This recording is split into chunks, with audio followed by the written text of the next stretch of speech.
Homeostasis में आपको एक चीज याद रखनी है। देखिए, अगर हम बॉडी के होम्योस्टेसिस की बात करते हैं तो उसमें हम ये चीज कहेंगे कि एनी हाउ बॉडी के अंदर वो कैपेबिलिटी होती है कि डिस्पाइट ऑफ कि मतलब कि अगर एक्सटर्नल इन्वायरमेंट में चेंज हो भी रहे हैं, जो भी चेंजेस हो रहे हैं उनकी वजह से बॉडी के अंदर जो है वो चेंजेस नहीं होंगे। बॉडी कैपेबल होगी अपने आप को स्टेबल इन्वायरमेंट प्रोवाइड करने के लिए। और ये जो स्टेबल इन्वायरमेंट प्रोवाइड करना या स्टेबल इन्वायरमेंट को मींस इंटरनल इन्वायरमेंट को स्टेबल बना के रखने वाली बात है, इसी को हम बोलते हैं होम्योस्टेसिस। तो होम्योस्टेसिस बेसिकली क्या है कि to make body is able to make the stable internal environment and this is called homeostasis। किसके बाद भी? एक्सटर्नल इन्वायरमेंट में अगर कुछ भी चेंजेस होते हैं उसके बाद भी। अब बात आती है कि होम्योस्टेसिस मेंटेन कैसे होता है, तो इसके बहुत सारे नंबर्स ऑफ रीजंस है, लेकिन आप एग्जांपल से अगर समझेंगे तो आपको समझ में आ जाएगा। देखिए, ओवरऑल जो होम्योस्टेसिस का मेंटेनेंस है वो फीडबैक मैकेनिज्म से होता है। कैसे होता है? फीडबैक मैकेनिज्म से। जैसे फॉर एग्जांपल, इसको पहले हम कैसे, नेगेटिव फीडबैक भी होता है और पॉजिटिव फीडबैक भी होता है। नेगेटिव फीडबैक कैसे कि अगर बॉडी टेम्परेचर आपका क्या है, अप है, ज्यादा है, मींस बॉडी टेम्परेचर अगर ज्यादा है तो अब चूंकि बॉडी तो जो उसका है एग्जैक्ट टेम्परेचर उसको उसी पॉइंट पे मेंटेन करना चाहेगी।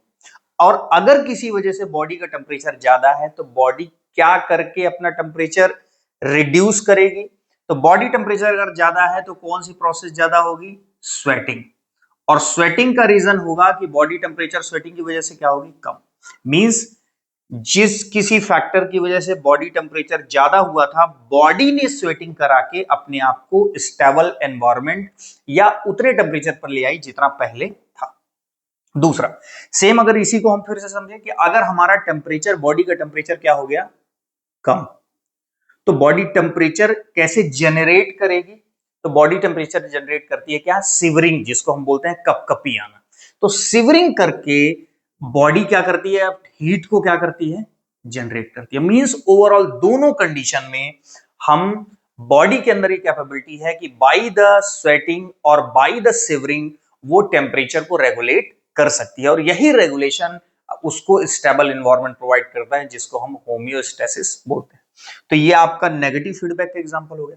पॉजिटिव फीडबैक की अगर हम बात करें तो जैसे आपका चाइल्ड बर्थ के समय बॉडी के अंदर जितने भी चेंजेस होते हैं तो ड्यू टू द हार्मोन्स वो चेंजेस, जैसे यूट्रस के साइज का इनलार्ज होना, क्योंकि उसमें पूरा बेबी क्या होगा? डेवलप होगा, तो उसमें हार्मोनल इन्फ्लुएंस होता है और उसको इन्वायरमेंट देता है कि वो यूट्रस का साइज इनलार्ज हो सके। मींस ओवरऑल कि उस चाइल्ड बर्थ की कंडीशन में या चाइल्ड डेवलपमेंट की कंडीशन में body due to the hormonal release अपने आप को स्टेबल एनवायरनमेंट प्रोवाइड करती है। ब्लड क्लॉटिंग, अब जैसे किसी ब्लड वेसल से ब्लड क्या हो रहा है? रप्चर हो रहा है। सपोज करिए यहां से रप्चर हो रहा है, तो ब्लड क्लॉटिंग की जो मैकेनिज्म है वो क्या बॉडी क्या चाहेगी कि आपका कंटिन्यूअस ब्लड फ्लो हो आउटसाइड? नो।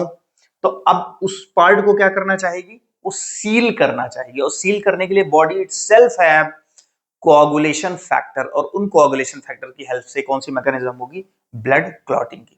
तो ये बॉडी के अंदर सेल्फ इनबिल्ट सिस्टम है, ओवरऑल कहने का मतलब है। तो ओवरऑल आपका वो जितनी भी चीजें हो रही हैं, बॉडी अपने आप को स्टेबल इंटरनल इन्वायरमेंट को मेंटेन कर रही है, जिसको हम एग्जैक्टली आपका बोलते हैं होम्योस्टेसिस।